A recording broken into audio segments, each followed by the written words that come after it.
Welcome back to Dr. Sucheta's interactive class.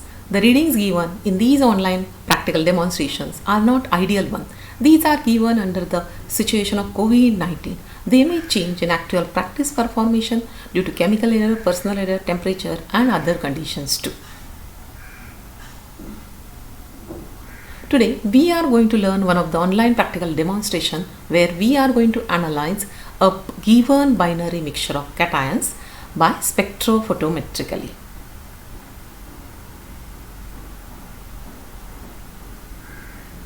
So in this particular experiment, determination of cations from their given mixture is performed spectrophotometrically, where we need spectrophotometer, cuvette, test tube, volumetric flask, burette, tissue papers, and the chemicals which are provided to you is nickel salt, cobalt salt, and a stock solution of nickel salt as 0.5 molar and 0.2 molar solution of cobalt salt along with distilled water. Before moving to actual performing an experiment, we'll just have a little bit revision with respect to the instrumental parameter of spectrophotometry. As we all know that colorimeter and spectrophotometer both works based on Lambert's-Beer's law, where we are following Beer's law as path length is remain constant in my given instrument. So if we go through the Beer's law statement that when beam of monochromatic light is allowed to pass through the colored solution, decrease in concentration of the colored solution with respect to decrease in concentration of the colored solution is directly proportional to the concentration of a given solution. Now there are two different types of spectrophotometers in available, where one is single beam spectrophotometer, which I have tried to show over here, and second one is double beam spectrophotometer, where you have to keep in front of the light source and the wavelength or monochromator, you have to keep along with the sample, you are going to keep reference solution, whereas this presentation tells you the actual look of the spectrophotometer. In this spectrophotometer you are having a filter holders to change the filters, cuvette holder, and to adjust the absorbance for the given blank solution to 0 and adjustment knob. And digital display will tell you the reading for the given solution. Before moving to actual experiment, we'll try to analyze the theory behind this analysis of binary mixture. So just imagine that the green color and pink color solution as a mixture is provided to you, and you are scanning that mixture through the range available on your spectrophotometer, the whole range from 200 to 800 nanometer. If you scan the solution, you will get a spectra, the dotted line spectra for the binary mixture, as absorbance is additive property. Addition of absorbance values will be observed over here. So it is easily possible for us to find out the individual concentration of cations by preparing known concentration of individual cation, finding out there further the lambda max and concentration of known solutions. So here we are going to move forward towards the preparation of solution of given 0.5 molar nickel solution and 0.2 molar cobalt solution. You need to prepare the solutions by utilizing volumetric flask and burette, where you are going to prepare nickel solution of various concentration, where the concentration is defined over here as 0.5, 0.4, 0.3, 0.2 and 0.1. You need to find out the calculation, how much of the stock solution you have to pick up, how much water you need to add, and final volume you have to make up as 25 ml by utilizing volumetric flask. Similarly, you need to go for cobalt solution, where you are going to prepare from the stock solution of 0.2 molar the different various concentration of cobalt with known concentration as 0.15, 0.10, 0.05 and 0.025. We are going to utilize these solutions. What we'll do, we are going to find out by using the stock solution the lambda max values. Yes. Here again the preparation of solution continues, where you are going to utilize volumetric flask, distilled water, burette for nickel stock solution, and you are going to prepare various concentration of nickel solution. Here I tried to show the color variation with respect to concentration variation, similarly for cobalt solution.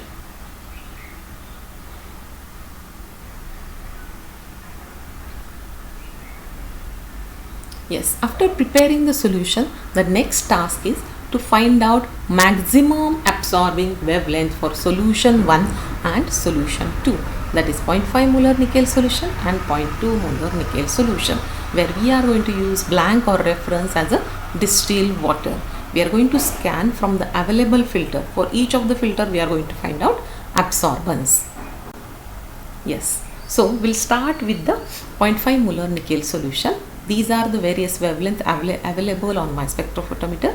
For each of the wavelength we are going to measure absorbance for 0.5 molar nickel solution. Highly concentrated solution you have to pick up to find out lambda max. Yes, place the filter 440 nanometer. Place the blank solution to adjust the zero, and the third step is place your 0.5 molar solution to measure the absorbance. What you'll do next? Yes, you'll need to change the filter. Yes, again you need to put a blank solution to check the absorbance 0, then put your 0.5 molar solution and find out the absorbance. You go for 500 nanometer, following the same steps to find out the absorbance. You'll go for next filter 530 nanometer to check the absorbance. Next is 630 nanometer for same solution. Here are the absorbance values provided to you under this particular COVID situation. Next is 660 nanometer, and the last one is 720 nanometer. Yes, so what you have done, you have scanned for all available wavelengths the absorbance values, and these readings shows that maximum absorbing wavelength, the absorbance values is maximum at what? Yes, at 720 nanometer. So the lambda max for nickel will become 720 nanometer. Now we have to follow the same procedure for cobalt solution. Repeat the procedure in the same sequence. Okay, place the filter, adjust the blank, place your solution and find out the absorbance at all provided filters. Once you complete the task, the observation table is there with you. Look at the observation table, check out the highest absorbance value and label that filter as maximum absorbing filter of cobalt. Here it is 500 nanometer for cobalt solution. So what you have done till now, you have found out lambda max of nickel solution 0.5 molar and lambda max of cobalt solution 0.2 molar. These wavelength filters we are going to utilize keeping constant to analyze for all other solution the absorbance values.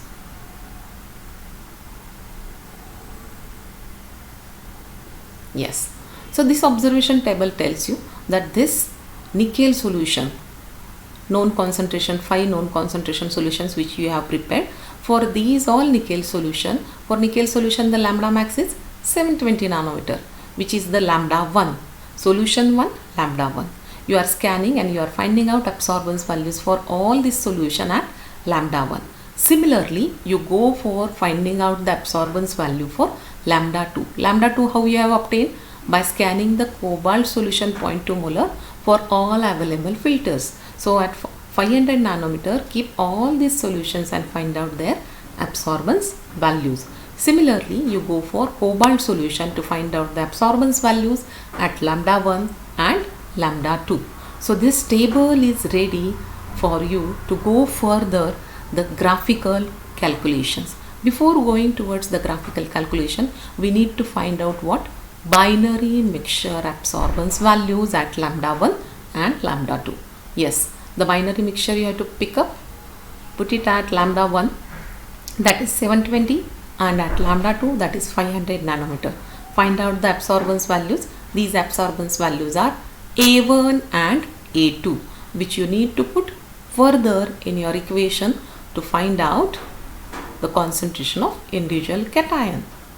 Yes, so when I am utilizing the data of absorbance values of cobalt known solution at lambda 1, and if I plot those values as absorbance versus concentration, as it follows Beer's law for dilute solution, I'll get straight line passing through origin. the slope of that line will give me the value of epsilon 1 1. This is with cobalt solution.